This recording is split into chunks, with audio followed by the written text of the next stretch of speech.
Hello and welcome to episode 3 of Step Into Me. I'm Belinda Lee and today I want to have a chat about drama. I'm not talking about the drama we see on stage or on the television at night. I'm talking about the kind of drama that keeps us stuck. The drama we create in our minds and sometimes have on repeat. It's the kind of stuff that keeps us up at night. Maybe you've caught yourself rehearsing what you wish you'd said or what you're planning to say to someone in the future. We've all done it. Imagining some sort of confrontation that may never happen. Or maybe you've just started creating drama around a new job or a relationship, or someone else's expectations have been playing on your mind and now you're starting to feel weighed down by everything. If you'd like to reclaim a little peace of mind, this episode is for you. It's time to say no more drama. CBS News. The pipeline. Drama.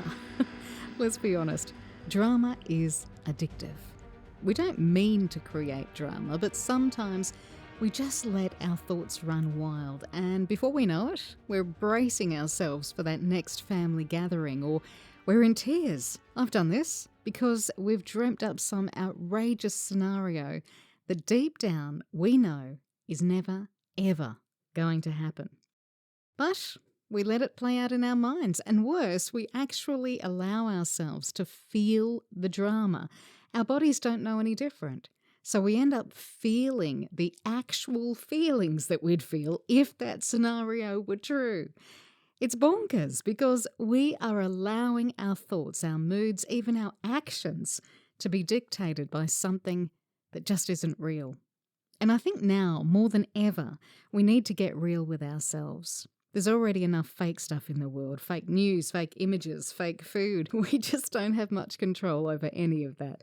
But we can control our thoughts, which is why it's important to remember that we're always in the driver's seat. We don't have to go down those drama rabbit holes.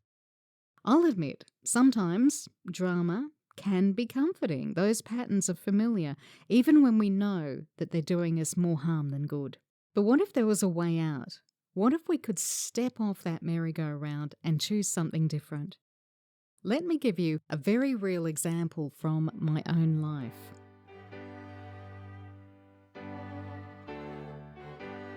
In 2023, I was getting married in the UK.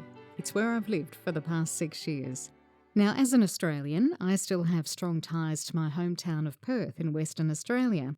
But my fiancé and I knew that London was the right place for us to get married. I'm in my mid-50s, he was in his mid-60s, so we just wanted to have a fun, simple ceremony. And being big Beatles fans and living in the UK, we thought it would be fun to get married at Marylebone Town Hall. It's an iconic London building, and it happens to be where Ringo and Paul got married. It seemed perfect for us. We also didn't want to pressure family and friends to travel across the world for what would be a 15 or 20-minute service. So we paid to have the wedding live streamed. It all seemed absolutely perfect for us, and we were super excited about it. But not everyone was happy. A very close family member made it very clear that they were disappointed. And I get that, I do. Everyone loves a wedding. Everyone wants to go to a friend's wedding. But logistically, trying to organise a wedding in Australia from the UK was not something that I wanted to do. And like I said, we only wanted something small, really had our hearts set on Marylebone Town Hall. So I honestly thought that the person letting me know that they were disappointed was getting it off their chest, and that would be the end of it. Unfortunately, that wasn't the case. Every single time I spoke to this person, they told me it was wrong. They even went so far as to call me selfish. Ouch. That hurt. They were upset, and after a few months of this, I was getting upset too. I started replaying our phone conversations in the shower while I was driving as I lay in bed at night, and I found myself preempting future conversations. I'd be cleaning the kitchen and playing out some heated discussion in my mind. So now, not only was I copying it for real every time we spoke on the phone, but I was also bombarding myself over and over and over again. So it wasn't the family member causing me grief. those made-up conversations, that drama, that was all on me. Well, it all came to a head about 3 weeks out from the wedding. By this stage, I was feeling pretty miserable when I should have been pretty excited. And one morning, after a sleepless night, I decided it was time to put an end to it all. I picked up my mobile phone, sent a text message saying that the negativity just had to stop. I pointed out that in this person's eyes, I'd never been good enough, thin enough, present enough, successful enough, and now I was disappointing them yet again. And I ended the text with these words. I said, "I'm truly sorry that this won't be the wedding of your dreams, but it will be the wedding of mine." I hit send, felt a huge sense of relief. I had done it. No more. This person could hurt me no more. But then almost instantly, something inside said to me, what has actually changed? And I sat there for a moment thinking what had actually changed. Because I knew my text was going to have absolutely zero impact on this person. But what had changed was my thinking about it all. I was no longer carrying the weight of those words or that person's expectations. I was free, just like that. Just like Dorothy in The Wizard of Oz, who always had the power to get back to Kansas. I too had always had that power to let those comments wash over me. But instead, I had created drama around it all. The comments were real, and yes, they hurt every time I heard them. But I was the one who created the drama around those conversations and just made it bigger than what it had to be.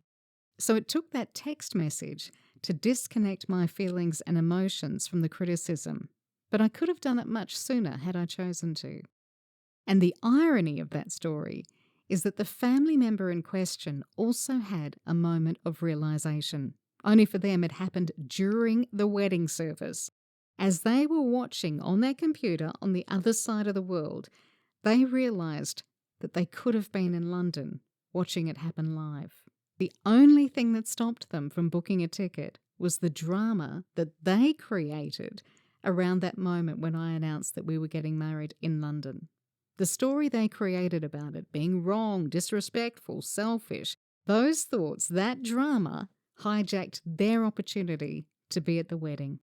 So just imagine how things might have been different had they, let's say, initially voiced their disappointment, fine, but then told themselves that they had turned that negative into something positive for themselves. A different kind of story, one where they maybe saw themselves saving up for a holiday, getting a new outfit for the big day.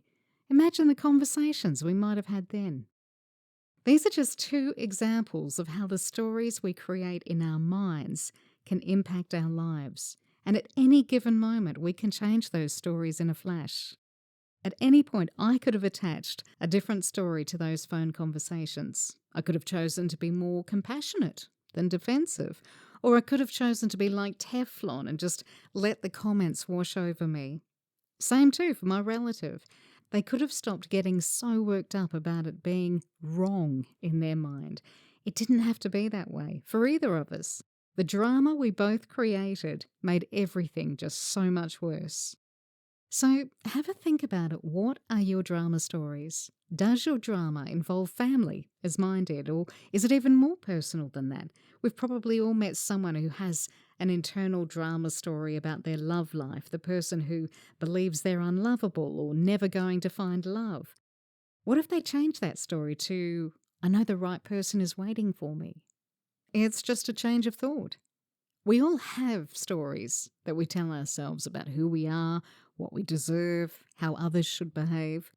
Sometimes these stories are handed down by family, culture, past experiences, but very often they're fueled by our egos, that part of us that wants to be right, to be seen, to be loved, or to avoid pain. It's that mental rehearsal, the shoulds and the shouldn'ts, the blame and the replaying of old wounds. Our ego simply loves drama. In Buddhism, they teach that suffering comes not from events themselves, but from our attachment to those events and the stories that we weave around them. In fact, there's a great Buddhist saying, pain is inevitable, suffering is optional. It's when we cling to how things should be or replay old grievances. That's when we create our own suffering. That's exactly what happened every time I replayed those phone conversations or planned for future conversations. The conversations weren't happening in that moment. I was recreating them and recreating all the suffering that came with them. If you've ever seen motivational speaker Tony Robbins in action, you'll know he talks a lot about the power of story. Tony often says, change your story, change your life. And it's true. If you keep telling yourself the story of being the victim, the black sheep, or the person who never measures up, hello, guilty as charged, you'll keep living it. But you can choose a new story. It's one where you are the hero, not the victim, where you're the author, not the audience. I remember reading about the English comedian Jennifer Saunders when she was receiving treatment for breast cancer. She chose to describe the experience as a process rather than a battle. Olivia Newton-John also refused to use words such as battle or fight, choosing instead to call herself a cancer thriver. Both of those women didn't want to be seen as victims, so they chose their stories wisely. If you've been holding on to a story that's been causing you more grief than good, you actually have the power to change it right this moment. So, how do you actually let go of drama, especially in those moments when it feels impossible? Well, let me share with you a quick visualization technique I learned many years ago. It was from the Tibetan Buddhist Society in Perth, Western Australia, and I call it the freeze frame technique. It's one I like to use myself, and boy, do I wish that I'd remembered this when all that wedding drama was playing out. And it just goes to show, no matter how much we are into all this sort of thing and the books that we read and the practices and the meditation, we still forget to put it into practice sometimes, which is exactly why I've created this podcast, to help us remember some of those tools and techniques and just to hear other people's stories, to show us how we can reconnect with our true selves and stop all the drama. So this is the freeze frame technique. It's really cool. If you can, just sit comfortably with your eyes closed and take a few slow, deep breaths to relax.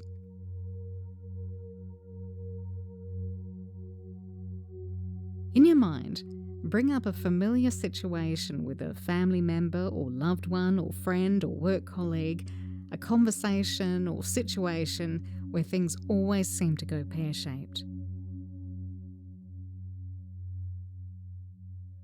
Now I want you to play it out in your mind as if you're watching a movie, and just before things start to spiral, before voices are raised or feelings are heard, I want you to hit the pause button in your mind and freeze that scene right at that crucial moment. So just take a moment to do that. And with that scene frozen, imagine yourself gently stepping out of the scene. The frozen image is still there. You can see yourself, you can see the other person or the other people, but you're looking at the whole situation as if you're an observer, a fly on the wall, as it were. Now look at each person. Look at the expressions on their faces, their body language. Try to feel their pain. See what they're afraid of. Then look at yourself frozen in time. Look at your expression. Feel your pain, your frustration. What are you afraid of in this moment? Now, with the scene still frozen, and you, as the observer, the fly on the wall, ask yourself, what could I do in this moment to prevent this from spiraling? What could I do in this moment to prevent this from spiraling? Sometimes it takes a while to figure it out. You can't control anyone else in the room but you. You hold the key to resolving this issue, but it all depends on what you choose to do next. So keep looking at this frozen image in your mind, looking at everyone involved, and keep asking yourself, what could I do or say to bring this to a happier, calmer conclusion? Sometimes it might be simple, sometimes it might feel like a big aha moment, but when it does come, just let that scene play out again. Hit the play button and let it roll, but this time, try your new response. Maybe you stay silent, maybe you change the subject, maybe you offer a kind word or simply walk away, but watch how the energy shifts in the room. This is the kind of power that you have available every moment of every day. So when you've found your solution, hit save, store it in your head, and just keep it there for the next time that real life situation pops up, and have your response ready to go and just see how it plays out. It's not about controlling others. It's not about rewriting the past. It's about giving yourself a moment of awareness and choice. And all too often, suffering comes from our automatic reactions and attachments to old stories. So by pausing and choosing a new response, we can actually free ourselves from those old patterns. It's letting go of drama. It's not about winning or being right. It's just about freeing yourself from the stories that have been keeping you stuck. It doesn't matter whether you call it non-attachment or forgiveness or moving on. The result is the same. It's about lightness, it's about freedom, and the space to write a new chapter. Viktor Frankl, the Holocaust survivor who wrote Man's Search for Meaning, famously said, "Between stimulus and response, there is a space. And in that space is our power to choose our response." And speaking of books, in addition to Viktor Frankl's, which is a great read, there are a couple of others that I would recommend if this is a subject that you'd like to delve into further. The first is The Untethered Soul by Michael Singer. This one takes you on a journey from not only looking closely at the voice in your head to learning how to let go of what he calls the inner thorn. And it's all about taking down the walls and finally finding that path to happiness. The other book is one that I absolutely love, Byron Katie's Loving What Is. Now, this book is filled with transcripts from Katie's events where she goes through a process with people called The Work. It's really quite amazing stuff. Using just 4 simple questions, Katie helps people get unstuck, seeing things from different perspectives and really finding those aha moments that change everything for them, which is just amazing to read. And there are some practical steps you can take too to help stop the drama. Firstly, notice your triggers. When do you feel yourself slipping into drama? Is it with certain people, certain situations, certain topics? Secondly, accept what you can't control. Anyone who's ever gone through the 12-step AA program, the Serenity Prayer, will be familiar with that one. You can't make someone else happy. The only story you can ever rewrite is your own. Accept what you can't control. Practice letting go. Sometimes simply pausing to breathe can help you step back from the swirl of emotion. Next time you feel that drama rising, ask yourself one of Byron Katie's great questions. Who would I be without this story? That's a big one. Who would I be without this story?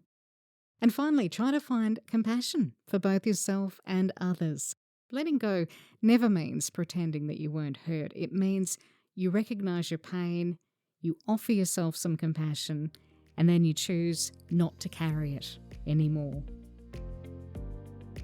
Well, drama can be a wonderful thing when it's played out on stage or the big screen. But when we add it to our own lives, it only really serves to waste time and hold us back from what we truly want to be. If you recognise yourself in today's episode, try letting go of just one drama story this week. Notice how it feels. And if you want, let me know how it goes. I'd love to hear from you. The email address is mail@stepintomepodcast.com. Well, if you enjoyed today's episode, please give it 5 stars and follow so you don't miss future episodes. Thank you so much for listening. I'm Belinda Lee. This is Step Into Me, helping you find the courage to be true to you.